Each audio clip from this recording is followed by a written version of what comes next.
क्या सूतने को सुबह नहीं मिलता है?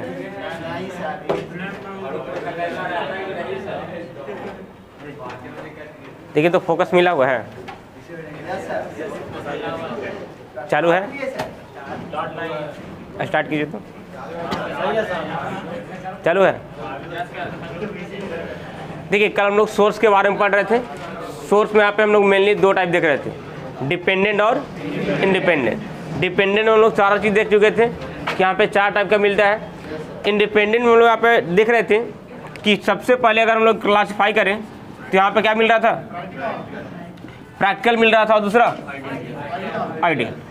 अगर यहाँ पे हम सबसे पहले बात करें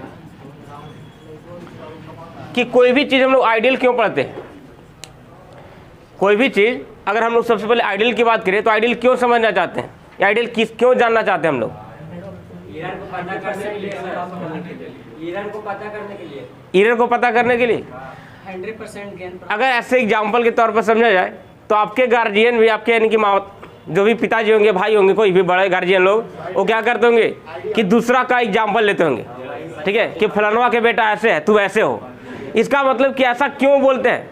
ऐसा इसलिए बोलते हैं ताकि उनके नज़र में जो दूसरे के बच्चे जिनके बारे में एग्जाम्पल दे रहे हैं उनको लगता है कि वो थोड़ा सा परफेक्ट है, आइडियल है, तो आपको कोशिश करते हैं कि आप भी उसी की तरह बनिए। तो कहने का मतलब है कि उनको पता है कि उसमें इतना परफेक्ट गुण है, तो वो आपके उसके गुण से आपके गुण को क्या करते हैं? कंपेयर करते हैं और चाहते हैं कि आप में इम्प्रूवमेंट हो और आप उसके लायक बनिए। तो यहाँ पे कहने का मतलब वही होता है कि अगर जहाँ पर भी हम लोग आइडियल के पढ़ेंगे, आइडियल मशीन पढ़ेंगे, आइडियल बैटरी पढ़ेंगे, आइडियल सोर्स पढ़ेंगे, तो आइडियल का मतलब सिर्फ यही होता है कि सबसे पहले हम लोग आइडियली समझ लेंगे कि आइडियल के तौर पे हम लोग को क्या क्या मिलने वाला है, और उसके बाद जब हम प्रैक्टिकल डिजाइन करना चाहेंगे ना, तो प्रैक्टिकल डिजाइन इस प्रकार से करना चाहेंगे कि हमेशा प्रैक्टिकल आइडियल के अप्रॉक्स में जाए। आइडियल तो हो नहीं सकता है, लेकिन आइडियल के अप्रॉक्स में है। तो इसीलिए हम लोग को पता होना चाहिए कि आइडियल का क्या फीचर होता है। अगर आइडियल का फीचर होगा तो हम लोग को डिजाइनिंग करने में आसानी होगा, ठीक है। तो यहाँ पर हम लोग देखेंगे प्रैक्टिकल और आइडियल सोर्स में 2 सोर्स, वोल्टेज सोर्स और करंट सोर्स। यानी कि प्रैक्टिकल में भी आपका दोनों मिलेगा, एक मिलेगा वोल्टेज सोर्स और दूसरा मिलेगा करंट सोर्स। इसमें भी 2 मिलेगा, वोल्टेज सोर्स और करंट सोर्स। अब यहाँ पे हम लोग वोल्टेज सोर्स करंट सोर्स तो पढ़ेंगे, लेकिन अगर हम देखेंगे या पढ़ चुके होंगे ट्रिपल ई में, तो हम लोग क्या देखते हैं कि वोल्टेज सोर्स और करंट सोर्स में करंट सोर्स प्रैक्टिकली एग्जिस्ट नहीं करता है, ठीक है। प्रैक्टिकली क्या मिलता है? Voltage source. लेकिन हम लोग यहाँ पर देखते क्या है कि जो भी यहाँ पे करंट सोर्स मिल रहा है, ठीक है, वो कहीं ना कहीं वोल्टेज सोर्स का इक्विवेलेंट मिलता है। तो हम लोग यहाँ पे देखना चाहते हैं कि अगर किसी भी इलेक्ट्रिकल सिस्टम में अगर कोई वोल्टेज सोर्स है तो जाहिर सी बात है कि उसके इक्विवेलेंट में करंट सोर्स भी होगा। ये जाहिर सी बात है कि प्रैक्टिकली नहीं मिलेगा, लेकिन यहाँ पे इन्वायरमेंट में कहा जाए तो इसके इक्विवेलेंट में तो एग्जिस्ट करेगा। तो हम लोग क्या करते हैं ना कि यहाँ पे वोल्टेज सोर्स के इक्विवेलेंट में करंट सोर्स को फाइंड आउट करना चाहते हैं। ऐसा करने के पीछे लॉजिक क्या रहता है कि हम लोग को इलेक्ट्रिकल में सिर्फ सिंपल सी बात क्या रहता है कि कहीं पे भी अगर आपको कोई कैलकुलेशन करना हो या कहीं भी कोई डिजाइनिंग करना हो तो विदाउट कैलकुलेशन तो होगा नहीं, आपको हर जगह कैलकुलेशन करना पड़ेगा, डाटा निकालना पड़ेगा। अब कैलकुलेशन और डाटा निकालना है तो वहाँ पे सर्किट सॉल्व करना होगा, और हम लोग देखते हैं कि सर्किट डिफरेंट टाइप का मिलेगा।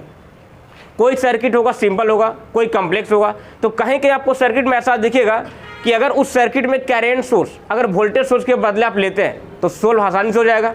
तो हम लोग यहाँ पे क्या करते हैं कि वोल्टेज सोर्स से करंट सोर्स में कन्वर्जन और करंट सोर्स से वोल्टेज सोर्स में कन्वर्जन। तो इसमें एक आपको टॉपिक भी पढ़ना है, कन्वर्जन ऑफ सोर्स, ठीक है, यानी कि यहाँ पे voltage source to current source. तो यहाँ पे कन्वर्जन भी पढ़ेंगे, लेकिन सबसे पहले आइडियल और प्रैक्टिकल का केस देखेंगे कि यहाँ पे आखिर क्या वैल्यू मिलेगा। बात क्लियर है? डिपेंडेंट हम लोग कल डिस्कस किए थे कि यहाँ पे डिपेंडेंट का मतलब होता है कि जो भी डिपेंडेंट सोर्स होगा उसका वोल्टेज और करंट मैग्नीट्यूड सर्किट के अदर पैरामीटर पे डिपेंड करेगा, या सर्किट में वोल्टेज और करंट जो अदर जगह पे है उसके वैल्यू पे डिपेंड करेगा, तब उसको बोलेंगे डिपेंडेंट सोर्स। और डिपेंडेंट सोर्स यहाँ पे कितने टाइप का मिल रहा था? 4। कौन कौन सा? Voltage control voltage source, voltage control current source, current control voltage source, current control current source. तो ये चारों हम लोग कल देख चुके थे। इसमें हम लोग को जो कांस्टेंट वैल्यू मिलता है वो भी देख चुके थे कि क्या मिलता है। अब हम लोग यहाँ पे डिस्कस करना है सबसे पहले इंडिपेंडेंट। अगर इंडिपेंडेंट की बात किया जाएगा तो इंडिपेंडेंट के नाम से पता चल रहा है कि यहाँ पे जो भी इसका वोल्टेज सोर्स होगा, जो भी करंट सोर्स होगा, इसका मैग्नीट्यूड सर्किट के किसी पैरामीटर पर डिपेंड करेगा नहीं, ये रहेगा इंडिपेंडेंट। यानी कि 12 वोल्ट इसका मैग्नीट्यूड है वोल्टेज का, तो 12 वोल्ट हमेशा रहेगा। अगर मान लें कि करंट सोर्स का मैग्नीट्यूड है 10 एम्पियर, तो हमेशा 10 एम्पियर रहेगा। ये सर्किट के पैरामीटर पर डिपेंड नहीं करेगा। अब यहाँ पे आइडियल और प्रैक्टिकल की बात करेंगे तो सबसे पहले हम लोग को यहाँ पे समझना होगा दो सेंस में, वोल्टेज सोर्स और करंट सोर्स के सेंस में। तो हम लोग यहाँ पे समझेंगे, पहले यहाँ पे आइडियल लिखेंगे, पहले यहाँ पे इंडिपेंडेंट लिखेंगे, उसके बाद आगे बढ़ेंगे।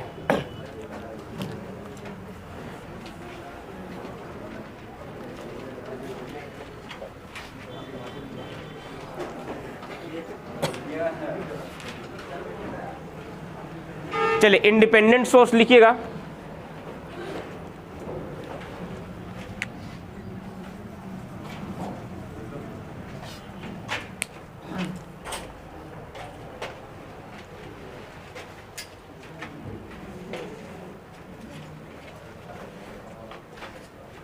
चलिए इंडिपेंडेंट सोर्स में लिखेंगे the source,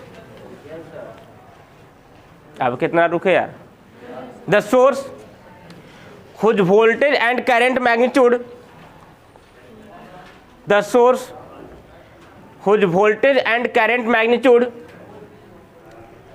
is independent from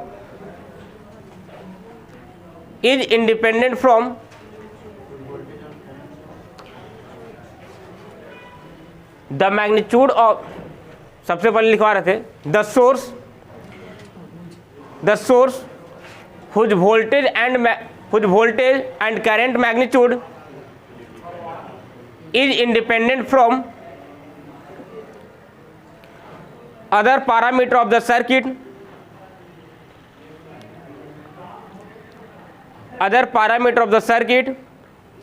that is voltage and current magnitude,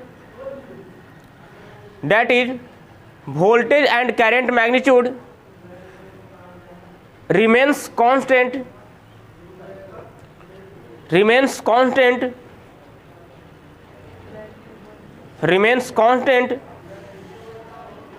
is known as independent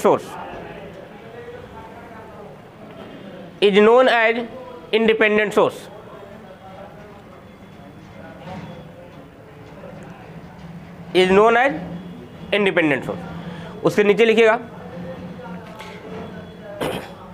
independent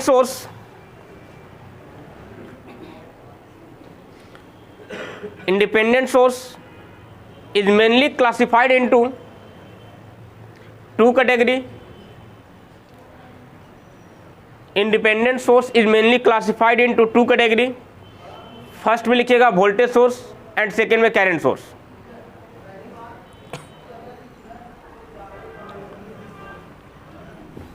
voltage source and current source.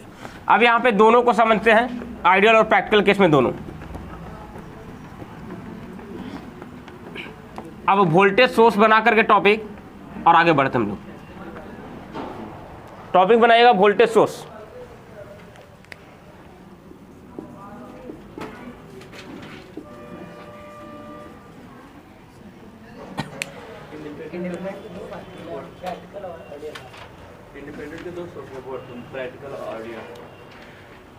Independent को सबसे पहले हम लोग वोल्टेज और करंट में, ऐसे प्रैक्टिकल आइडियल भी कर सकते हैं, लेकिन यहाँ पे हम लोग सीक्वेंस उल्टा इसलिए किए है ना, क्योंकि सबसे पहले वोल्टेज सोर्स के बारे में जानेंगे, फिर इसको क्लासिफाई करेंगे आइडियल और प्रैक्टिकल में। चलिए यहाँ देखिए, अगर अब वोल्टेज सोर्स की बात किया जाएगा तो सबसे पहले यहाँ पे एग्जाम्पल लिया जाएगा, आपको बैटरी का लेते हैं।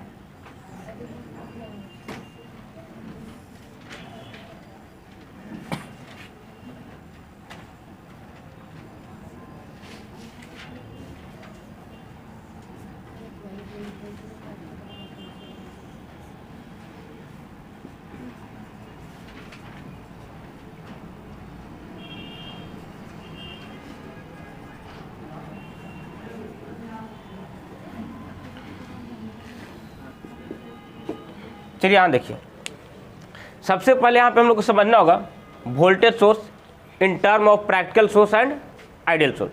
अगर सबसे पहले हम बात करें यहाँ पे प्रैक्टिकल सोर्स का, उसके बाद डिस्कस करेंगे आइडियल सोर्स। अगर यहाँ पे सिंपली यदि बैटरी की बात करें तो बैटरी एक वोल्टेज सोर्स का काम करता है। अगर इसमें देखा जाएगा तो मेनली क्या चीज़ होता है, तो सबसे पहले यहाँ पे दो इलेक्ट्रोड होगा, एक को बोलेंगे एनोड, दूसरा को बोलेंगे कैथोड। बीच में आपका भरा हुआ रहेगा इलेक्ट्रोलाइटिक, जिसको बोलते हैं H2SO4 रहेगा। अगर यहाँ पे बात किया जाएगा बेसिकली कि अगर यहाँ से इस बैटरी से कोई भी लोड को आप कनेक्ट करते हैं, तो सपोज लोड कनेक्ट करेंगे, कहने का मतलब क्या, बल्ब कनेक्ट करेंगे तो एक यहाँ से तार लेंगे और एक यहाँ से लेंगे, और यहाँ पे जो भी बल्ब होगा इसको लाकर कनेक्ट करेंगे।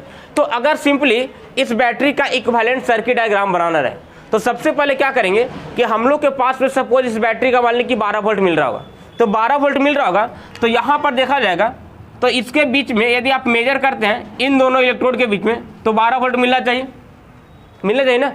कभी आप लोग के पास अगर कोई बैटरी होगा तो उसमें जाके मेजर कीजिएगा, अगर वोल्ट मीटर होगा तो वहाँ पे क्या दिखाई देगा कि अगर 12 वोल्ट का बैटरी है तो इन दोनों इलेक्ट्रोड के बीच में कभी भी 12 वोल्ट नहीं दिखाई देगा।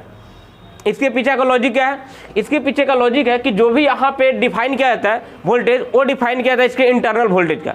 इंटरनल एक्सटर्नल वोल्टेज क्या होगा, एक्सटर्नल मतलब कि टर्मिनल वोल्टेज। तो जैसे अगर यहाँ पे इक्विवेलेंट सर्किट ड्रॉ करने की बात करेंगे तो देखिए, तो यहाँ पे इस प्रकार से कर सकते हैं ना, एक रहेगा वोल्टेज सोर्स और यहाँ पर अगर बल्ब लगा रहे हैं तो बल्ब का यहाँ पे रेजिस्टेंस होगा इस प्रकार से। लेकिन यहाँ पे बात करेंगे क्या बैटरी के इंटरनल में कुछ रेजिस्टेंस प्रोवाइड होगा या नहीं होगा।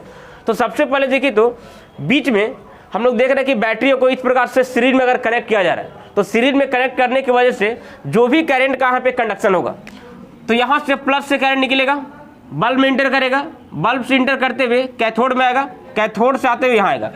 जैसे यहाँ आएगा तो यहाँ से H2SO4 से कंडक्शन करेगा ऐसे और ऐसे जाएगा।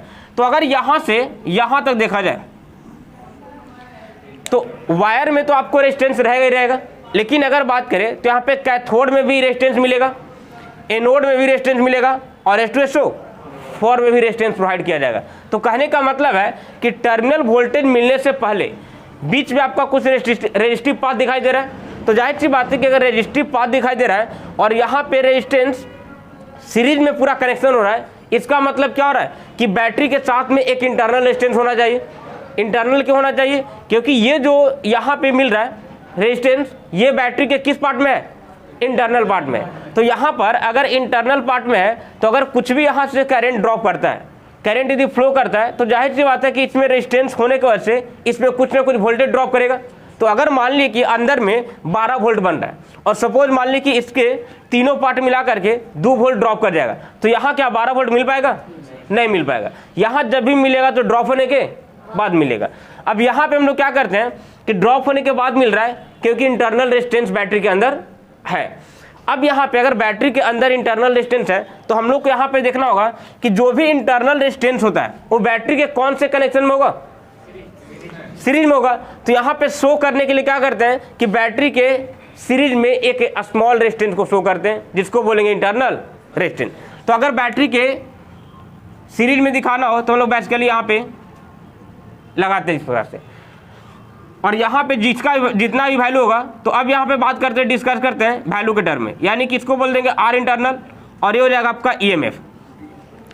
अब अगर बैटरी की टर्मिनल वोल्टेज की बात किया जाएगा ना, जो यहाँ पे 12 वोल्ट मिल रहा है, ये हो गया ई इंड्यूस्ड ईएमएफ, यानी कि जो अंदर में बैटरी का वोल्टेज बन रहा होगा। तो बैटरी का वोल्टेज तो इन दोनों इलेक्ट्रोड के बीच में नीचे बनेगा, अंदर में वो बनेगा ई, और आर इंटरनल में ड्रॉप होने के बाद टर्मिनल वोल्टेज मिलेगा। तो टर्मिनल वोल्टेज आपको कहाँ दिखाई देगा, तो टर्मिनल वोल्टेज इन दोनों के बीच दिखाई देगा। जब भी हम लोग कोई भी इक्विपमेंट कनेक्ट करते हैं बैटरी से तो हमेशा टर्मिनल वोल्टेज से कनेक्ट किया जाएगा। बात समझा रहा है। तो यहाँ पर आपको बात ध्यान में रखना है कि सबसे पहले बैटरी में इंटरनल रेजिस्टेंस आता क्यों है, तो आता इसलिए क्योंकि दो इलेक्ट्रोड और इलेक्ट्रोलाइटिक का जो रेजिस्टेंस होता है, जो रेजिस्टेंस प्रोवाइड किया जाता है, उसके वजह से बैटरी में इंटरनल रेजिस्टेंस आएगा। दूसरी बात कि जितना भी इंटरनल रेजिस्टेंस यहाँ बैटरी में प्रोवाइड किया जा रहा है वो सारे के सारे लोड के साथ सीरीज कनेक्शन में होगा। इसका मतलब कि वोल्टेज सोर्स में जो भी इंटरनल रेजिस्टेंस होंगे वो वोल्टेज के साथ कितने होंगे, सीरीज कनेक्शन में। अब यहाँ पे वैल्यू की बात करते हैं। अगर सपोज यहाँ पे एग्जांपल लेते हैं कि मान लिया कि 12 वोल्ट यहाँ पे अंदर बन रहा है, और यहाँ पे इंटरनल का वैल्यू मान लेते हैं कि 2 ओम है, और यहाँ पे करंट सपोज मानते हैं कि 1 एम्पियर मिल रहा है। हम लोग को यहाँ पे बल्ब का, अगर बल्ब लगा रहे हैं तो हम लोग को पॉसिबिलिटी या हम लोग का डिजायर क्या होगा, डिजायर ये होगा ना कि अगर 12 वोल्ट की बैटरी है तो लगभग 12 वोल्ट के आसपास यहाँ पे मिलना चाहिए। ये 12 वोल्ट यहाँ लगभग कब मिलेगा, या मैक्सिमम वोल्टेज यहाँ पे कब मिलेगा, जब आर इंटरनल में वोल्टेज ड्रॉप कम से कम होगा। अगर यहाँ कम से कम वोल्टेज ड्रॉप होगा तो यहाँ ज़्यादा से ज़्यादा वैल्यू मिल पाएगा। यहाँ वोल्टेज ड्रॉप कम कैसे होगा, अगर यहाँ की वोल्टेज ड्रॉप की बात करें VD इक्वल टू, तो यहाँ पे कर देंगे I इंटू आर इंटरनल। अब सर्किट में यदि करंट फ्लो कर रहा है तो करंट को हम लोग कम करते तो वोल्टेज ड्रॉप कम नहीं कर सकते हैं। हम लोग यहाँ पे क्या करना होगा कि जो इंटरनल रेजिस्टेंस है इसका वैल्यू कम रखना होगा। अगर इसका वैल्यू कम रखना होगा तभी जाके यहाँ पे हम लोग को मैक्सिमम वोल्टेज आउटपुट टर्मिनल पे दिखाई देगा। तो यहाँ से हम लोग को ये कंक्लूजन निकल रहा है कि अगर प्रैक्टिकल सोर्स की बात करें या आइडियल सोर्स की बात करें तो आइडियल में तो ऐसा होना चाहिए कि इंटरनल रेजिस्टेंस का वैल्यू 0 रखेंगे, क्योंकि अगर इंटरनल 0 रहेगा तब आपका 12 वोल्ट का 12 वोल्ट यहाँ दिखाई देगा, अदरवाइज कम जाएगा वैल्यू। लेकिन क्या पॉसिबल है, क्या इलेक्ट्रोड को हम लोग हटा सकते हैं, नहीं हटा सकते हैं। तो जब इलेक्ट्रोड को नहीं हटा सकते इसका मतलब क्या होगा कि कुछ ना कुछ इंटरनल रेजिस्टेंस मिलेगा ही मिलेगा। तो आइडियल केस में यहाँ पे 0 होना चाहिए, लेकिन प्रैक्टिकल केस में कितना होना चाहिए, जितना मिनिमम हो सके, यानी कि स्मॉल से स्मॉल वैल्यू। तो यही कंसेप्ट होता है कि वोल्टेज सोर्स में इंटरनल रेजिस्टेंस हमेशा सीरीज कनेक्शन में होगा।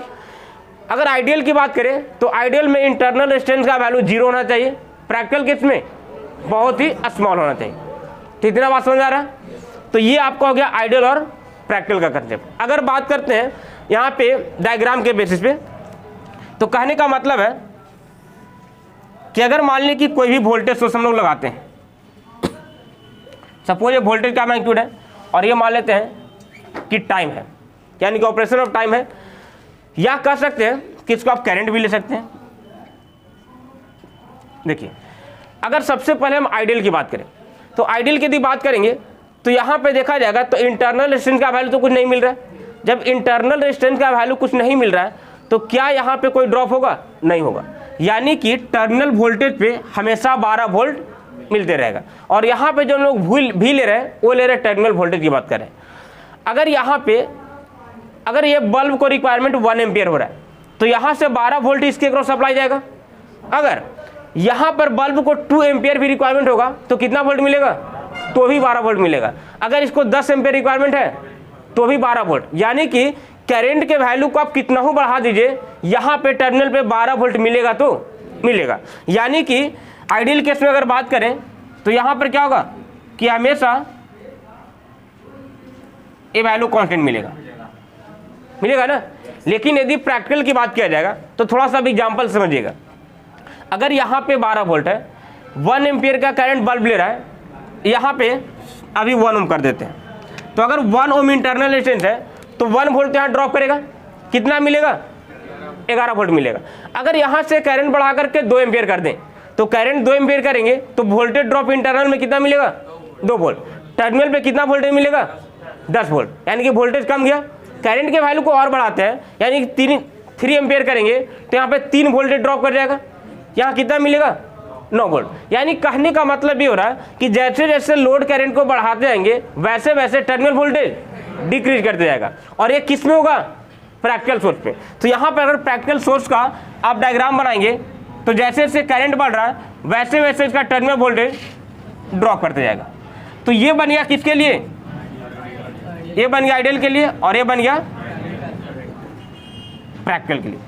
तो बात समझ में आ रहा है कि आइडियल आपको किस प्रकार से काम करेगा, प्रैक्टिकल किस प्रकार से काम करेगा।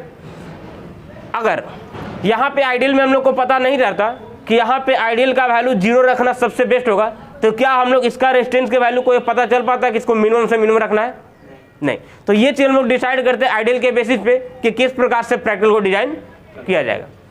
इतना बात समझ आ रहा है।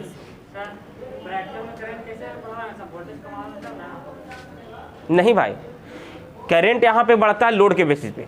यहाँ पे हम क्या कर रहे हैं कि लोड को बढ़ाते जा रहे हैं। जैसे मान लीजिए कि अभी 1 बल्ब लगा है 1 एम्पियर ले रहा है, फिर 2 बल्ब लगा देंगे 2 एम्पियर लेगा, फिर 3 बल्ब लगा देंगे 3 एम्पियर लेगा।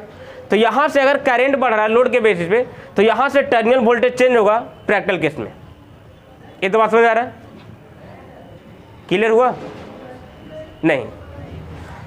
कभी भी यदि करंट की बात किया जाए इलेक्ट्रिकल में तो हमेशा करंट डिपेंड करता है लोड पे, नहीं कि सोर्स पे। सोर्स का जितना कैपेसिटी मैक्सिमम होगा वो सोर्स करंट अपना देगा ही देगा। जैसे अगर सोर्स की कैपेसिटी है कि यहाँ से 10 एम्पियर तक फ्लो करवा सकता है, 10 एम्पियर तक फ्लो करवा सकता है। लेकिन अगर हम लोग ये सब लाइट बल्ब की बात करेंगे तो ये सब कितना एम्पियर का होता है, इस पर देखेंगे आपका रेटिंग लिखा हुआ रहता है 0.5 एम्पियर टू 20 वोल्ट, और आपको वोल्टेज का रेटिंग दिया हुआ रहेगा 180 टू 220 वोल्ट। तो यहाँ पे अगर करंट 0.5 एम्पियर ले रहा है, इस बैटरी की कैपेसिटी है 10 एम्पियर तक देने का, तो ऐसा नहीं कि बल्ब आप लगा देंगे इसके साथ तो ये 10 एम्पियर देना शुरू कर देगा। ये देगा उतना ही जितना वो मांगेगा। बात समझ आ रहा है? तो यहाँ से हम लोग क्या करते हैं कि अगर करंट की वैल्यू बढ़ाना है तो बल्ब बढ़ाते जाएंगे, लोड बढ़ाते जाएंगे। अगर लोड बढ़ाएंगे करंट बढ़ेगा, वोल्टेज आपका ड्रॉप करते जाएगा। तो ये मिलेगा आइडियल और प्रैक्टिकल केस में। बात क्लियर है? इंटरनल रेजिस्टेंस जो होता है वो जो कोड डायोड बना रहता है वो कॉपर का बना रहेगा तो उसका अब कॉपर के केवल इस पर्पस से नहीं ना बना सकते हैं कि इसका इंटरनल रेजिस्टेंस कम जाए, बैटरी का फंक्शन भी तो होना चाहिए। जैसे देखते क्या कि यहाँ पे जो भी आपको इलेक्ट्रोलाइट रहता है ये फंक्शन करता है, एक से यहाँ पे क्या करता है कि आयन को ब्रेक करता है और दूसरे पे कंपोजिट करता है। तो वहाँ पे अगर उस प्रकार से कॉपर लगा देंगे और फंक्शन नहीं मिला तो क्या बैटरी मिल पाएगा? नहीं मिल पाएगा। तो केवल इंटरनल रेजिस्टेंस कहने का मतलब ये है कि यहाँ पे हम लोग बैटरी ऐसा कोशिश करेंगे कि अंदर में जो इंटरनल रेजिस्टेंस मिल रहा है वो कम से कम मिल सके। हम लोग को यहाँ पे वोल्टेज सोर्स में कुछ पॉइंट्स हम लोग को निकल गया। सबसे पहला पॉइंट आया कि इंटरनल रेजिस्टेंस हमेशा वोल्टेज सोर्स के साथ सीरीज में कनेक्ट होगा। अगर आइडियल की बात करें तो आइडियल में इंटरनल रेजिस्टेंस का वैल्यू कितना होना चाहिए? 0। प्रैक्टिकल केस में मिनिमम यानी कि स्मॉल वैल्यू, स्मॉलेस्ट वैल्यू। अगर आइडियल की बात करें तो आइडियल में हमेशा थ्रू आउट द ड्यूरेशन यानी कि थ्रू आउट द ऑपरेशन कितना हूँ करंट को बढ़ाते जाएंगे, ठीक है, यानी कितना हूँ लोड को बढ़ाते जाएंगे तो टर्मिनल वोल्टेज हमेशा क्या रहेगा? कांस्टेंट रहेगा। लेकिन प्रैक्टिकल केस में क्या होगा कि जैसे जैसे आप लोड बढ़ाते जाएंगे वैसे वैसे टर्मिनल वोल्टेज कमते जाएगा, डिक्रीज करते जाएगा। तो इतना पॉइंट हम लोग को वोल्टेज सोर्स पे याद रखना है, ठीक है। तो चलिए वोल्टेज सोर्स आप टॉपिक बनाइए और इसमें लिखिए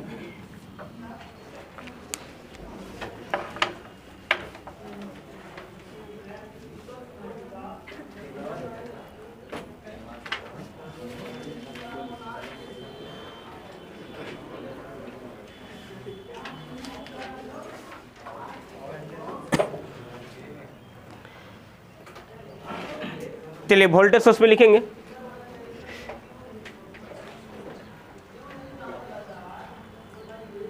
लिखिए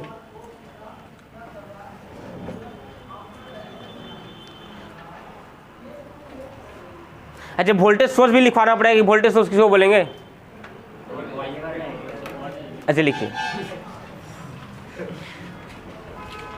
लिखिए the energy source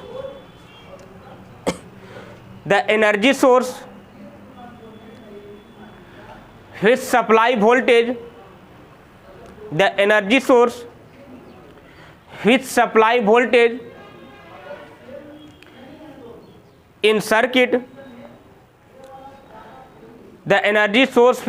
voltage in circuit is known as voltage source,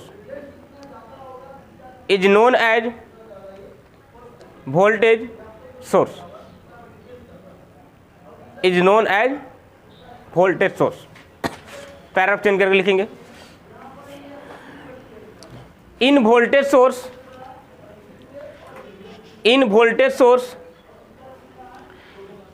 internal resistance is connected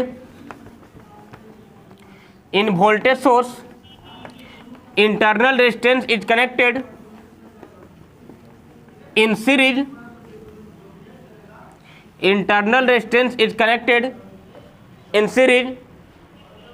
with the source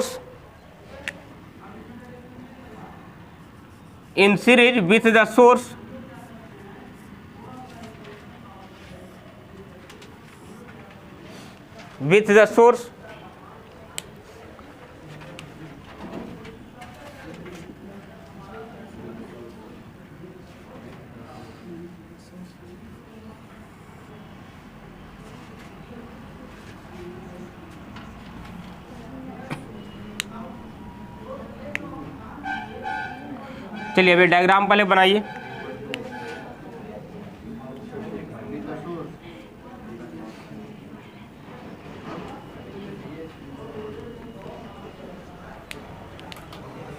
ये डायग्राम बनाने के बाद इसको ड्रॉ करना है।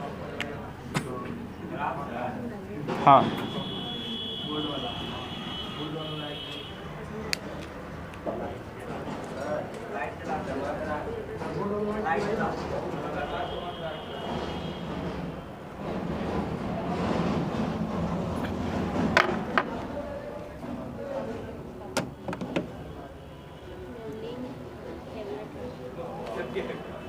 ठीक है,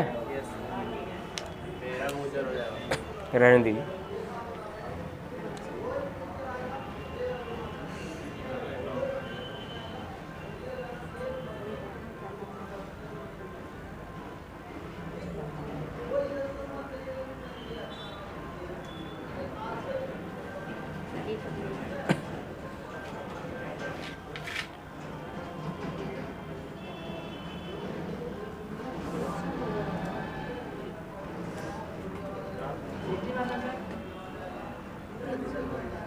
दोनों फिगर हो गया?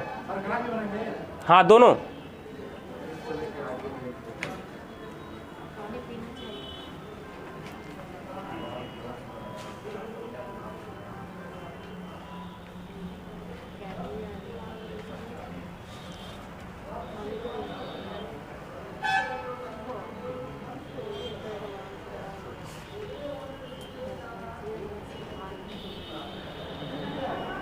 हो गया यहाँ पर?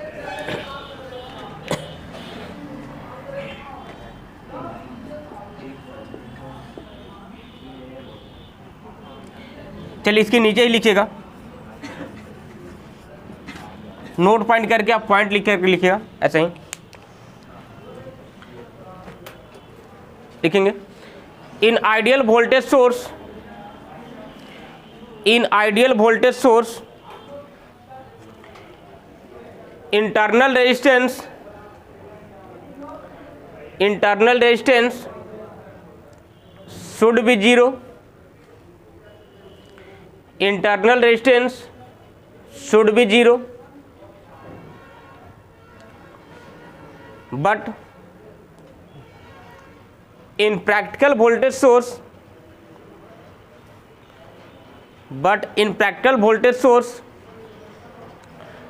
value of internal resistance, but in practical voltage source value of internal resistance should be minimum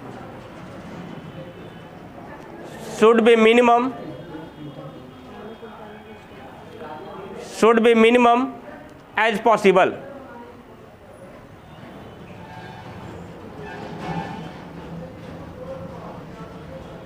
Should be minimum as possible.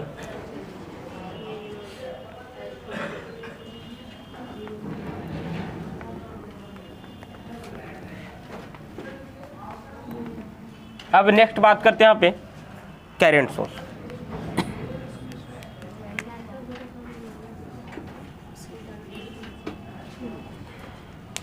अब यहाँ देखिए, अगर करंट सोर्स की बात करते हैं तो अभी जस्ट यहाँ पे हम लोग देख रहे थे कि जो भी यहाँ पे सोर्स होगा उसमें प्रैक्टिकली तौर पे हम लोग के पास में करंट सोर्स नहीं होता है, यानी कि जो वोल्टेज सोर्स है उसके कंसेप्ट पे हम लोग डेवलप करते हैं कि करंट सोर्स भी कुछ होता होगा, ठीक है, यानी कि उसके इक्विवेलेंट हम लोग बना सकते हैं। तो जब उसके इक्विवेलेंट बना सकते हैं तो जाहिर सी बात है कि जितना फंक्शन हम लोग को वोल्टेज सोर्स से मिल रहा था वही फंक्शन हम लोग को यहाँ मिलना चाहिए। तो यहाँ पे देखिए हम लोग डिस्कस करते हैं इसको। अगर मान लीजिए कि यहाँ पे करंट सोर्स ले रहे हैं,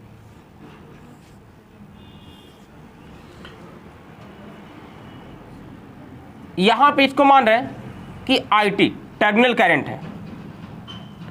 जैसे अभी हम लोग यहाँ पे डिस्कस कर रहे थे, अभी हम लोग यहाँ पे डिस्कस कर रहे थे कि टर्मिनल वोल्टेज हम लोग को आइडियल केस में क्या मिलना चाहिए, कांस्टेंट मिलना चाहिए, यानी कि जितना इसको सोर्स होगा उतना मिलना चाहिए। अब यहाँ पे इंटरनल रेजिस्टेंस का वैल्यू आइडियल केस में 0 आ रहा था। अगर यहाँ पे बात करें तो यहाँ पर भी इंटरनल रेजिस्टेंस होगा ही होगा, ऐसा नहीं कि यहाँ पे नहीं होगा। तो यहाँ पर अब समझना ये होगा कि सीरीज में कनेक्टेड रहेगा कि पैरेलल में रहेगा। तो यहाँ पे अगर देखा जाएगा तो अगर करंट सोर्स यहाँ पे है तो करंट सोर्स में हम लोग को फीचर क्या चाहिए कि अगर आइडियल होगा तो जितना यहाँ पे करंट सोर्स का मैग्नीट्यूड होगा वो सारे के सारे करंट यहाँ टर्मिनल तक पहुँचना चाहिए। ये टर्मिनल तक कब पहुँचेगा? जब रेजिस्टेंस को सीरीज में लगाएंगे तब, या पैरेलल में लगाएंगे तब? पैरेलल में लगाएंगे तब। पैरेलल में लगाए तो करंट डिवाइड होगा ना। जैसे अगर पैरेलल में एक ब्रांच को ऐसे लगा दिया जाए,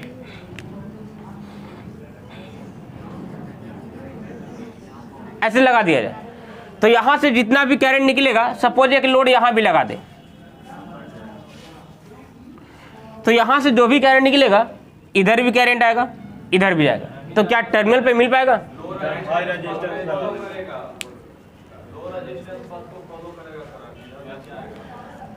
तो यहां देखिए, कहने का मतलब यहां पे हो रहा है कि सीरीज पैरेलल हम लोग को यहां पे डिसाइड करना है। तो ये तो जाहिर सी बात है कि जिस प्रकार से अगर प्रैक्टिकल सोर्स की बात करें तो प्रैक्टिकल में हम लोग को टर्मिनल वोल्टेज ये होता था कि कुछ ना कुछ हम लोग को ड्रॉप करता था, उसके बाद मिलता था। तो यहाँ भी सेम चीज़ होगा कि करंट सोर्स में जितना भी मैग्नीट्यूड होगा वो टोटल का टोटल मैग्नीट्यूड प्रैक्टिकल केस में टर्मिनल तक नहीं पहुँच पाएगा। इसका मतलब कि कहीं ना कहीं करंट डाइवर्ट हो रहा होगा। अब करंट डाइवर्ट कहाँ होगा? तो कोई पैरेलल ब्रांच रहेगा, वही ना। तो यहाँ पर इंटरनल रेजिस्टेंस हम लोग देखते हैं कि पैरेलल में कनेक्ट कर सकते हैं। तो इसीलिए क्या करते हैं कि करंट सोर्स के साथ इंटरनल को पैरेलली कनेक्ट कर दिया। अगर इंटरनल को पैरेलल में कनेक्ट कर दिया गया है तो अब यहाँ पे बात उठता है कि इंटरनल का वैल्यू कितना होना चाहिए। तो अगर इन केस ऑफ आइडियल बोले तो आइडियल के केस में हम लोग को होना चाहिए क्या कि जितना सोर्स करंट है उतना टर्मिनल करंट मिलना चाहिए। ये तभी पॉसिबल है जब इंटरनल रेजिस्टेंस में वैल्यू करंट कितना होगा? 0, इनफाइनाइट 0 करंट की बात करें तो करंट यहाँ पे 0 होगा तभी तो यहाँ मैक्सिमम पहुँचेगा। यहाँ पे करंट 0 कब होगा? जब आर इंटरनल का वैल्यू इनफाइनाइट होगा, यानी कि इसका वैल्यू इतना ज़्यादा रेजिस्टेंस होगा कि कुछ भी करंट पॉसिबल नहीं होगा इधर फ्लो करने के लिए। तो सारा का सारा करंट यहाँ से पहुँच जाएगा यहाँ। तो आइडियल के केस में करंट सोर्स में इंटरनल रेजिस्टेंस का वैल्यू शुड भी इनफाइनाइट होना चाहिए। लेकिन यदि प्रैक्टिकल की बात करें तो वेरी हाई, क्योंकि प्रैक्टिकल में जितना इधर कम से कम करंट आएगा उतना मैक्सिमम से मैक्सिमम लोड में करंट जाएगा। तो यहाँ पे बात आपको क्या निकला कि करंट सोर्स पे इंटरनल रेजिस्टेंस हमेशा रहेगा पैरेलल कनेक्टेड। उसके बाद आइडियल सोर्स की बात करेंगे तो आर इंटरनल का वैल्यू क्या होना चाहिए? इनफाइनाइट। प्रैक्टिकल की बात करें तो वेरी लार्ज, यानी कि मैक्सिमम वैल्यू जितना पॉसिबल हो सके। यहाँ तक बात क्लियर है। अगर इसका आप ग्राफ ड्रॉ करना चाहते हैं तो यहाँ सिंपली आपको ग्राफ ड्रॉ करना पड़ेगा इस प्रकार से। इसको लेंगे करंट और इसको आप कर देंगे टी, टाइम के रिस्पेक्ट में, ठीक है। अब यदि उसके बेसिस पे देखा जाएगा तो सेम चीज यहाँ होगा। अगर मान ली कि यहाँ पे क्या हो रहा है कि करंट सोर्स है, अब जाहिर सी बात है कि यहाँ पे करंट सोर्स मिल रहा है। अगर आइडियल की बात करेंगे तो आइडियल के केस में इधर में आपको कुछ भी नहीं जा पाएगा, सारा का सारा करंट यहाँ मिलेगा। तो टाइम आप कितना हो बढ़ाते जाइए, ये सोर्स हमेशा क्या होगा? उतना सप्लाई देता ही जाएगा। लेकिन अगर प्रैक्टिकल केस में बात करेंगे तो प्रैक्टिकल केस में क्या होगा कि यहाँ पे करंट तो आपको जाएगा ही जाएगा। अगर करंट यहाँ पे जाएगा तो जाहिर सी बात है कि इसमें क्या होगा कि करंट का डाइवर्जन होगा और यहाँ से करंट आपको कमेगा। तो अगर मान ली कि इस प्रकार से टाइम ऑपरेशन आप बढ़ाते जाएंगे तो यहाँ पे अगर लोड के बेसिस पे भी देखा जाएगा तो यहाँ पे बेसिकली क्या होगा कि इसका अमाउंट धीरे धीरे बढ़ेगा, जिस प्रकार से वोल्टेज सोर्स में बढ़ रहा था। अगर मान ली कि यहाँ पे अमाउंट बढ़ रहा है तो जाहिर सी बात है कि यहाँ से जितना सप्लाई दे रहा था तो इधर में क्या होगा, आपको इधर में जो वैल्यू रहेगा वो तो आपको जाते ही रहेगा और इधर में वैल्यू घटना शुरू होगा। तो घटना शुरू होगा तो अगेन इसका क्या होगा, घटते घटते चला जाएगा मिनिमम वैल्यू। तो कहने का मतलब यहाँ पे हो रहा है कि आइडियल केस में आपको जितना सोर्स का मैग्नीट्यूड रहेगा वो सप्लाई देते रहेगा और प्रैक्टिकल केस में यहाँ पे क्या होगा, ड्रॉप करेगा। अगर ये बात आपको क्लियर नहीं हो पा रहा है तो इसको हम लोग वोल्टेज सोर्स के इक्विवेलेंट में सोचना शुरू करते हैं। वोल्टेज सोर्स के इक्विवेलेंट में इसलिए सोचना शुरू करते हैं क्योंकि ये हम लोग डिजाइन करते हैं ना, तो ये हम लोग के पास अवेलेबल नहीं होता है। अगर आपसे कोई पूछे कि आप हमको करंट सोर्स लान कर दीजिए, आप क्या दीजिएगा लान करके? कोई करंट सोर्स है नहीं। तो हम लोग क्या करते हैं कि इसके इक्विवेलेंट में इसको स्टडी करना शुरू करते हैं। बात समझ आ रहा है? तो जिस प्रकार से वोल्टेज का मैग्नीट्यूड आपको ड्रॉप करेगा उसी प्रकार से करंट का मैग्नीट्यूड ड्रॉप करते जाएगा, क्योंकि करंट सोर्स की भी अपनी कैपेसिटी होगा कि कितना करंट तक सप्लाई दे सकता है। इंटरनल रेजिस्टेंस जो मतलब जनरेट ना होता है उसको पैरेलल और सीरीज में कैसे ज्वाइंट करेंगे? देखिए हम लोग यहाँ पे कर क्या रहे हैं, हम लोग यहाँ पे कर रहे हैं इक्विवेलेंट सर्किट ड्रॉ करने की कोशिश कर रहे हैं। अगर कोई भी चीज़ को इक्विवेलेंट दिखाना होता है तो हम लोग किसके बेसिस पे दिखाते हैं, उसका जो इंटरनल फीचर है फंक्शन उसके बेसिस पे। तो वोल्टेज सोर्स में हम लोग जस्ट देख रहे थे कि इंटरनल में जो भी इलेक्ट्रोलाइट और इलेक्ट्रोड मिल रहा है उसके वजह से इंटरनल रेजिस्टेंस आ रहा था। तो इंटरनल आपको अगर लोड के साथ सीरीज में कनेक्ट हो रहा था तो इसलिए हम लोग सीरीज में कर रहे थे। यहाँ तक तो क्लियर है, यहाँ तक क्लियर है ना। लेकिन इसके बाद हम लोग बात करें कि जब यहाँ पे वोल्टेज सोर्स के साथ सीरीज में कनेक्ट किया है तो करंट सोर्स के साथ पैरेलल में कैसे किया गया। तो ये कंसेप्ट यहाँ से उठाया गया, यहाँ से इसलिए उठाया गया कि अगर वोल्टेज सोर्स की सपोज यहाँ पे 12 वोल्ट दे रहे हैं और प्रैक्टिकल केस में अगर यहाँ पे कुछ वोल्टेज ड्रॉप होता है तो यहाँ कम वैल्यू मिलेगा, यानी कि जितना भी वोल्टेज सोर्स की क्वांटिटी था टर्मिनल तक कम ही पहुँच पाएगा। तो वही काम करंट सोर्स में भी तो होगा कि यहाँ पे जितना करंट का मैग्नीट्यूड होगा टर्मिनल तक उतना नहीं पहुँच पाएगा, और टर्मिनल तक उतना नहीं पहुँचने का मतलब क्या होगा कि कहीं ना कहीं करंट सोर्स का जो मैग्नीट्यूड होगा वो डाइवर्ट हो रहा होगा। डाइवर्ट कब होगा, जब पैरेलल ब्रांच रहेगा तब। तो इस कंसेप्ट के बेसिस पे हम लोग इसमें पैरेलली कनेक्ट करते हैं।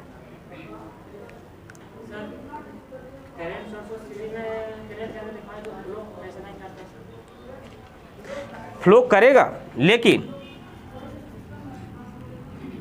चलिए यहाँ ये सपोज यहाँ लगा दिए, ठीक है। तो अब तो करंट जितना यहाँ से निकलेगा वो सारा का सारा करंट यहाँ से क्या होगा, इससे पास होगा। तो सीरीज में कोई भी आपको एलिमेंट कनेक्ट रहेगा तो क्या वहाँ पे करंट ड्रॉप करता है, करंट डिक्रीज करता है, नहीं। तो ये तो हर हाल में चाहे आइडियल रहे चाहे प्रैक्टिकल रहे हर हाल में इतना पहुँचेगा। तो क्या ये आइडियल प्रैक्टिकल का कंसेप्ट दे पाएगा, नहीं दे पाएगा। तो इसीलिए क्या करते हैं कि आर इंटरनल को यहाँ पे पैरेलल में लगाते हैं।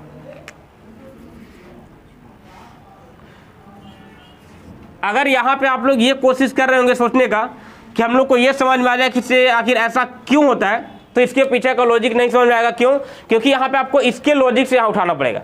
अगर ये लॉजिक समझ में आ रहा है तभी आपको समझ में आ पाएगा कि ऐसा हम लोग यहाँ पे क्यों कर रहे हैं।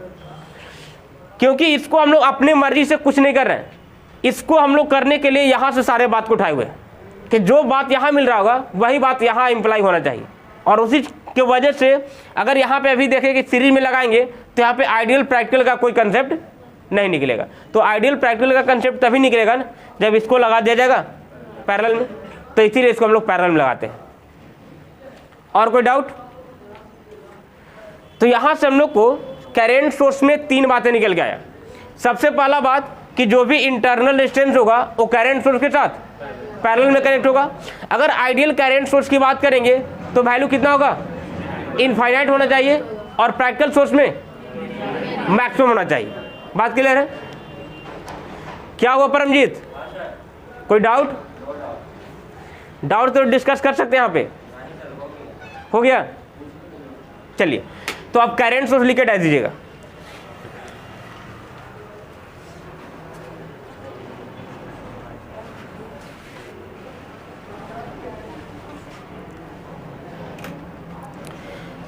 करंट सोर्स में लिख के डाल देंगे और इसमें लिखेंगे the energy source which supply current, the energy source which supply current in circuit, which supply current in circuit is known as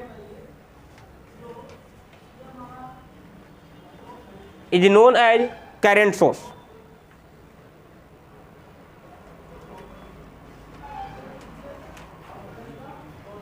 Is known as current source. Paragraph change करके लिखेंगे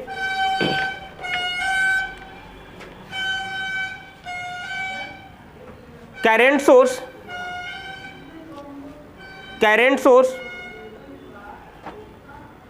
practically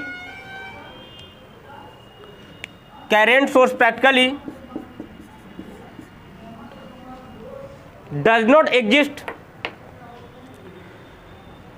Current source practically does not exist in environment does not exist, exist मतलब मौजूद होना, does not exist in environment, does not exist in environment, in environment full stop. We derive the concept of current source, we derive the concept of current source, we derive the concept of current source from the voltage source, from the voltage source. We derive the concept of current source from the voltage source, from the voltage source. Therefore internal resistance,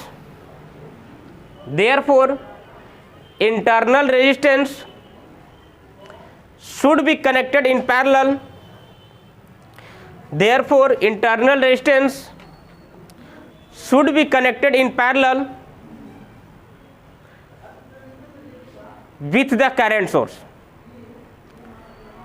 should be connected in parallel with the current source, with the current source. अब उसके नीचे से लिखेंगे in ideal current source, in ideal current source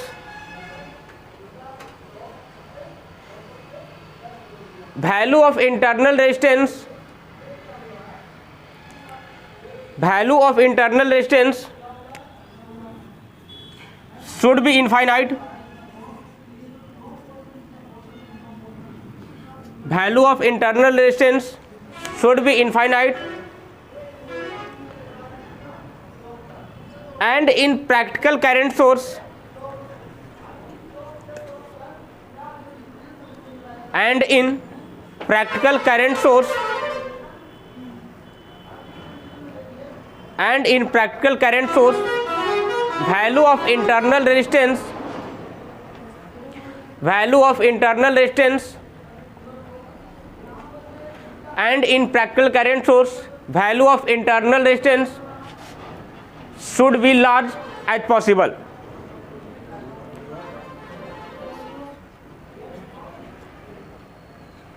Value of internal resistance should be large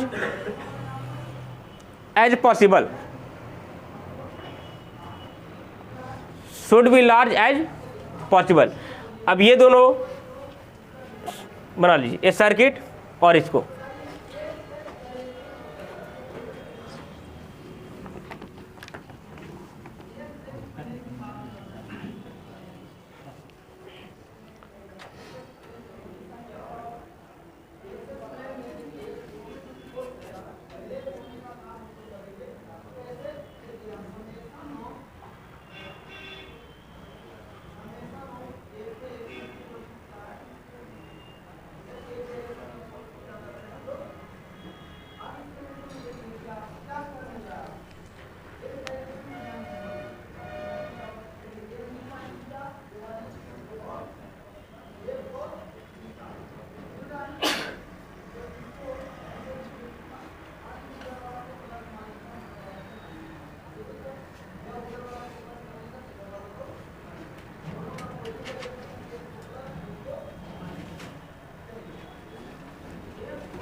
यहाँ तक हो गया।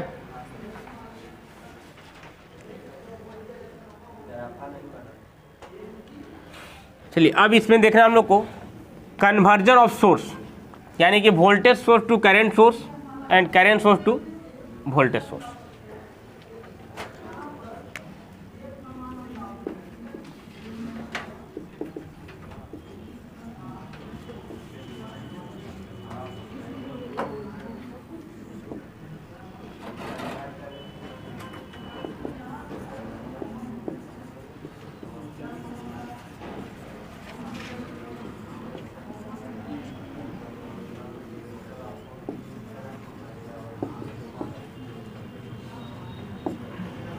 Voltage source to current source. यहां तक हो गया।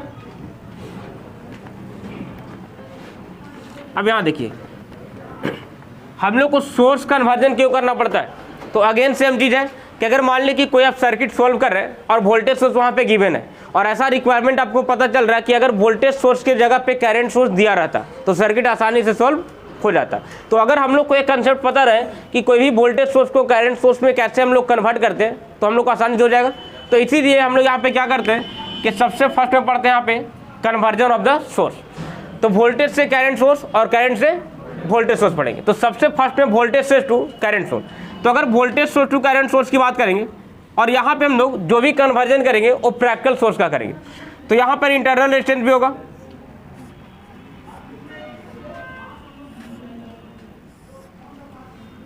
सपोज यहाँ पे E मानते हैं और यहाँ पे R इंटरनल है।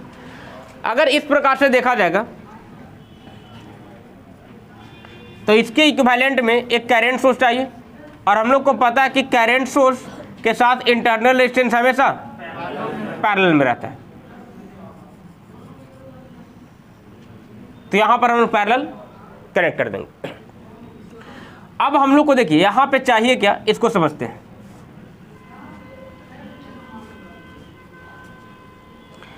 जैसे कहने का मतलब है यहां पे इसको IS बोल देते हैं और यहां पर इसको R इंटरनल। अब यहां पे बात ये उठता है कि अगर कन्वर्जन करना होगा, कोई वोल्टेज सोर्स गिवन है तो इसके गिवन डाटा से क्या करना है कि करंट सोर्स का जितना भी डाटा हम लोग को फाइंड आउट करना पड़ेगा। तो हम लोग यहाँ पे सबसे पहले क्या करेंगे कि यहाँ पे देखिए करंट सोर्स का मैग्नीट्यूड हम लोग किस प्रकार से डिसाइड करेंगे और इंटरनल कैसे हम लोग डिसाइड करेंगे। तो सबसे पहले अगर करंट सोर्स की बात किया जाए तो यहाँ पे अगर वोल्टेज सोर्स की बात करेंगे तो बेसिकली वोल्टेज सोर्स में अगर आप सिंपली ऐसा करते हैं कि यहाँ पे दोनों टर्मिनल को कनेक्ट किया जाए तो दोनों टर्मिनल को कनेक्ट करेंगे तब कुछ ना कुछ करंट तो फ्लो करेगा ना। अब यहाँ पे जो भी करंट फ्लो करेगा शॉर्ट सर्किट करने के बाद वो जितना करंट फ्लो करेगा वही कहलाएगा यहाँ पे करंट सोर्स का मैग्नीट्यूड। ऐसा क्यों कहलाएगा देखिए, जैसे सबसे फर्स्ट में तो यहाँ पे हम लोग देख रहे हैं कि जितना भी यहाँ से वोल्टेज सोर्स है ये करंट सप्लाई करेगा। अगर करंट यहाँ पे सप्लाई कर रहा है तो करंट का मैक्सिमम वैल्यू कब हो सकता है करंट का, जैसे यहाँ पे देखिए इंटरनल जीरो रहने की बात नहीं कर रहे, इंटरनल तो वोल्टेज सोर्स में रहेगा ही रहेगा और जितना वैल्यू अवेलेबल उतना हमेशा रहेगा। तो अब बात करना है कि किस कंडीशंस में, अगर यहाँ पे मान लिया कि कोई एक लोड रेजिस्टेंस लगाते हैं RL और इसमें करंट सपोज मान लेते हैं I। अगर यहाँ से I की बात करेंगे तो E बटा R इंटरनल प्लस RL होगा। हम यहाँ पे पूछ रहे हैं कि I का वैल्यू मैक्सिमम कब होगा, तो RL को जीरो कर देंगे तो मैक्सिमम होगा, क्योंकि RL को जीरो करने का मतलब कि नीचे वाला टर्म आपका मिनिमम हो गया। जब ये आपका मिनिमम हो जाएगा तो ये क्या हो जाएगा, मैक्सिमम हो जाएगा। तो कहने का मतलब है कि यहाँ से अगर हम लोग डायरेक्टली यहाँ पे कनेक्ट कर दें, डायरेक्टली कनेक्ट कर दें तो डायरेक्टली कनेक्ट करने में यहाँ पे सपोज I जा रहा है तो हम लोग को करंट सोर्स जब बना रहे हैं इसी के बेसिस पे, तो करंट सोर्स में भी हम लोग को फंक्शन ये मिलना चाहिए कि हम लोग अगर इसके टर्मिनल को शॉर्ट कर दें तो यहाँ भी सेम टू सेम करंट जाना चाहिए जितना यहाँ जा रहा था। बात समझ आ रहा है। अब अगर यहाँ पे बात करते हैं कि सपोज यहाँ पे 10 एम्पियर जा रहा हो, 10 एम्पियर, तो अगर यहाँ पे इसका इक्विवेलेंट करंट सोर्स बना रहा है तो यहाँ पर भी 10 एम्पियर कब पहुंचेगा, 10 एम्पियर कब पहुंचेगा इसको समझिए। सबसे पहले यहाँ पे करंट सोर्स के साथ ये तो पैरेलल में लगा हुआ है, जो भी यहाँ पे आउटर टर्मिनल है इसको शॉर्ट किया गया है, तो जब भी यहाँ से करंट फ्लो करना चाहेगा तो सारा कहाँ जाना जाएगा, शॉर्ट सर्किट से। क्या इंटरनल से कुछ जा पाएगा, नहीं जा पाएगा। तो यहाँ पर 10 एम्पियर कब मिलेगा, जब यहाँ पे 10 रहेगा तब। तो हम लोग को ये बात समझ में आ रहा है कि अगर वोल्टेज सोर्स के शॉर्टेड टर्मिनल्स के थ्रू जितना भी करंट फ्लो करेगा वही करंट यहाँ पे करंट सोर्स मिलना चाहिए, तभी जाके हम लोग को सारा फंक्शन सेम मिल पाएगा। अगर वैसा करना होगा तो यहाँ पे I के वैल्यू को क्या लिखेंगे, E बटा R इंटरनल। तो यहाँ पर क्या होगा कि जो भी करंट सोर्स में यहाँ पे मैग्नीट्यूड निकल के आएगा करंट सोर्स का, इसका वैल्यू हो जाएगा ई बटा आर इंटरनल। वोल्टेज सोर्स का जो इंटरनल रेजिस्टेंस होगा वो same to same internal resistance value को करंट सोर्स के साथ पैरेलल में कनेक्ट कर देंगे। इसके पीछे कारण क्या देखें, अगर मान लें कि यहाँ पे तो हम लोग कनेक्ट करने के बाद देखें कि करंट के पर्पज से कि अगर इसको कनेक्ट करते हैं तो ये अगर बैटरी 10 एम्पियर यहाँ पे सप्लाई दे पा रहा है तो करंट सोर्स में भी होना चाहिए कि वहाँ पे भी 10 एम्पियर मिलना चाहिए। तो इसके वजह से हम लोग ऐसे डिसाइड किए।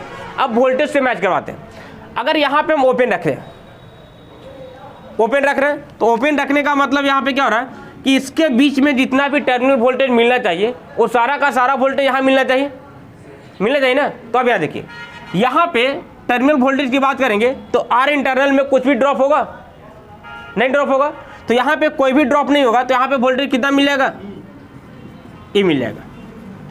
अब चलिए यहाँ पे आइए, अगर यहाँ पे आते हैं तो इसको ओपन, जैसे यहाँ पर open circuit terminal voltage decide कर रहे हैं तो यहाँ भी ओपन सर्किट करना पड़ेगा। तो यहाँ ओपन सर्किट करेंगे तो इन दोनों टर्मिनल को यदि ओपन रखा जाएगा तो क्या इसमें कोई करंट फ्लो करेगा, सारा का सारा करंट इंटरनल से होकर जाएगा। तो अगर सारा इंटरनल से जा रहा है तो इसमें मान लें कि IS करंट फ्लो कर रहा है, तो इसके क्रॉस के वोल्टेज की बात करेंगे तो जो इसमें यहाँ पे ड्रॉप होगा इन दोनों के बीच में वही यहाँ मिलेगा ना। तो यहाँ पे ड्रॉप कितना होगा, IS इंटू आर इंटरनल। देखिए यहाँ से निकालिए तो equal to IS into R internal मिल जाएगा। तो वैल्यू से मिल रहा है, तो जब वैल्यू सेम मिल रहा है इसका मतलब कि यहाँ पे हम लोग को करंट वोल्टेज सोर्स से करंट सोर्स में कन्वर्ट करना होगा। तो हम लोग को कंसेप्ट क्या लगाना होगा कि जो करंट सोर्स का करंट मैग्नीट्यूड होगा वो दिया जाएगा ई बटा आर इंटरनल, और जो यहाँ पे इंटरनल रेजिस्टेंस होगा वो करंट सोर्स के साथ same to same value parallel में कनेक्ट कर देंगे। बात क्लियर है? चलिए, अगर बात क्लियर है तो यहाँ पे हम लोग को ज़्यादा कुछ लिखना नहीं है विशेष, आपको डायग्राम से समझना है और यहाँ पे आपको एग्जाम्पल समझना है। तो अगर यहाँ पे IS की बात करेंगे तो ई बटा आर इंटरनल हो जाएगा। अगर एग्जाम्पल की बात करें यहाँ पे, अगर मान ली कि आपको ऐसा दिया रहा है वोल्टेज सोर्स, सपोज यहाँ पे मान ली कि 20 वोल्ट दिया गया है और यहाँ पे आर इंटरनल का वैल्यू 2 ओम दिया गया है और यहाँ से XY इसका टर्मिनल है और इसका पूछ रहा है कि XY के बीच में इक्विवेलेंट करंट सोर्स बनाना है। तो सिंपली यहाँ पे क्या करेंगे, करंट सोर्स बनाएंगे, इंटरनल रेजिस्टेंस के वैल्यू को सेम टू सेम यहाँ पे पैरेलल में कनेक्ट कर देंगे, यानी कि आर इंटरनल इक्वल टू यहाँ भी कितना हो जाएगा 2 ओम, इसके टर्मिनल को X और Y बोल देंगे। यहाँ पे करंट सोर्स के यदि मैग्नीट्यूड की बात करेंगे तो यहाँ पे मिल जाएगा IS इक्वल टू ई बटा आर इंटरनल और ई का वैल्यू है 20 बटा 2 कितना हो जाएगा 10 एम्पियर, यानी कि यहाँ पे मिल जाएगा IS इक्वल टू 10 एम्पियर। तो यही आपको काम करेगा करंट सोर्स का। बात समझ में आ रहा है? मतलब कि सर्किट में जो काम आपको ये करेगा वही सेम टू सेम काम वो करेगा, केवल तरीका चेंज हो जाएगा। हाँ, केवल तरीका चेंज होगा। लेकिन यहाँ पे एक बात और आपको ध्यान देना पड़ेगा कि करंट सोर्स का डायरेक्शन यहाँ पे हम लोग ऊपर दे रहे हैं, यहाँ पे नीचे क्यों नहीं दे सकते हैं, नीचे भी दे सकते हैं। तो यहाँ पे जो भी करंट सोर्स की पोलैरिटी होगा वो डिसाइड किया जाएगा वोल्टेज सोर्स पे। वोल्टेज सोर्स यहाँ से हम लोग को पता चल रहा है कि यहाँ से करंट ऊपर देगा, यानी कि मान लिया कि इसको टर्मिनल X बोल रहे हैं और इसको टर्मिनल Y बोल रहे हैं। तो यहाँ से पता चल रहा है ना कि वोल्टेज सोर्स से जो भी करंट निकलेगा वो कौन से टर्मिनल से निकलेगा, बाहर X से। तो करंट सोर्स में भी ऐसा होना चाहिए कि जो करंट निकलेगा वो हमेशा किससे निकलना चाहिए, X वाला से निकलना चाहिए। तो अगर करंट को ऊपर नहीं दिखाएंगे तो क्या X से निकल पाएगा, नहीं। तो इसीलिए X टर्मिनल से निकालने के लिए करंट को ऊपर दिखाना पड़ेगा। अगर यहाँ पे पोलैरिटी आपको रिवर्स रहता, यानी कि नीचे रहता प्लस ऊपर रहता माइनस, तो यहाँ पे क्या दिखाना पड़ता, एरो नीचे दिखाना पड़ता। बात समझ में आ रहा है? तो इस प्रकार से वोल्टेज सोर्स से करंट सोर्स में हम लोग कन्वर्जन करते हैं। बात समझ में आ रहा है? चलिए, अगर बात क्लियर है तो voltage source to current source लिखने के बाद ये सारे नोट डाउन कर लिए।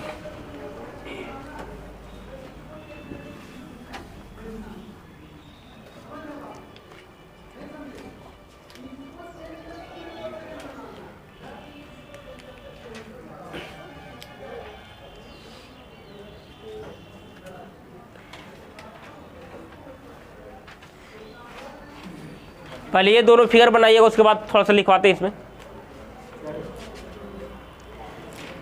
एग्जाम्पल छोड़ करके ये दोनों फिगर बनाइएगा।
हो गया तक फिगर?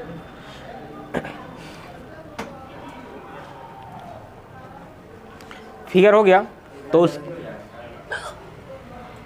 कितना टाइम चाहिए आपको?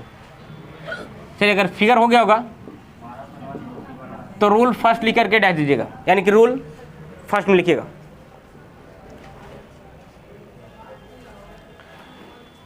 रूल नंबर फर्स्ट यहां पे लिखेंगे, रूल नंबर फर्स्ट में, उसके नीचे रूल नंबर फर्स्ट लिखना है। उसमें लिखेंगे the magnitude of current source, the magnitude of current source is given by, the magnitude of current source is given by, is given by IS equal to E बटा R internal. यहां पे लिखा है board पे IS equal to E बटा R internal and internal resistance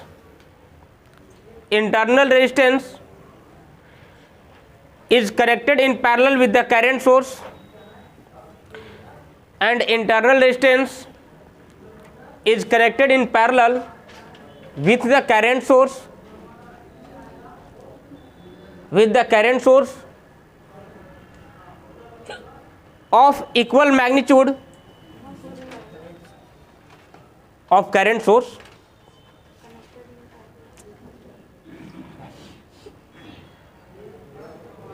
क्या लिख रहे थे?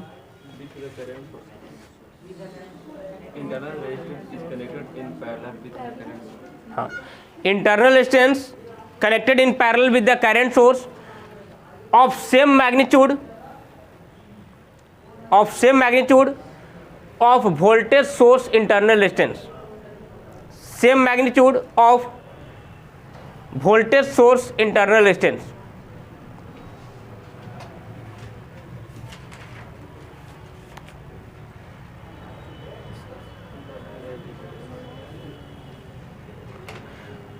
यानी क्या हुआ कि करंट सोर्स में करंट का मैग्नीट्यूड ई बटा आर इंटरनल से कैलकुलेट करेंगे, और करंट सोर्स का तो इंटरनल रेजिस्टेंस होगा, उस पैरेलल में कनेक्ट होगा, उसका जो मैग्नीट्यूड होगा वो same to same voltage source वाला हो जाएगा। नेक्स्ट पॉइंट इसमें लिखेंगे rule number 2,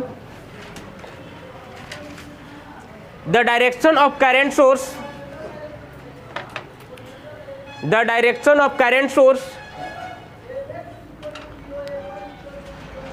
is given by,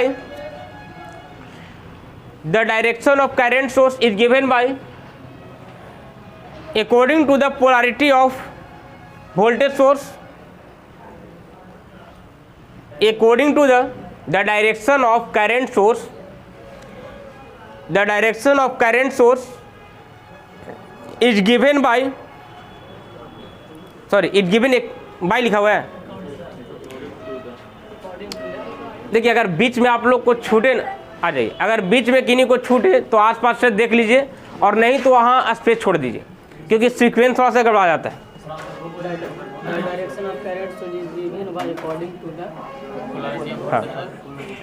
the direction of current source is given by according to the polarity of voltage source, 2 minute sir, according to the polarity of voltage source, and towards the positive terminal. आ जाइए sir.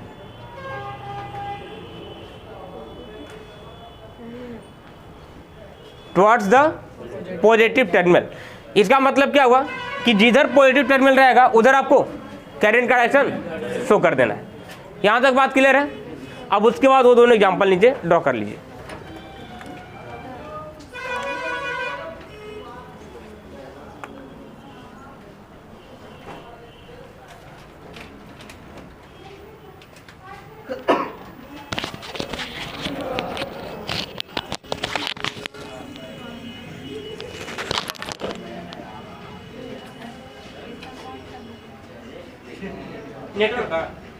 Network के book की तरह से बताया गया आपको एक के चक्रवर्ती का, तो केवल न्यूमेरिकली मिलेगा उसमें।